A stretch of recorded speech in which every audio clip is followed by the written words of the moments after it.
अरे भिखारी खुले नहीं है, कल आना। अरे मैं वॉशिंग मशीन लेकर आया हूँ। वॉशिंग मशीन चाहिए? मुझे सबसे महंगी वाली वॉशिंग मशीन दे दो। आओ चलो देती हूँ।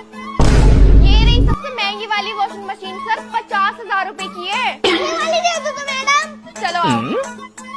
तो सर आप तो EMI करवाएंगे ना?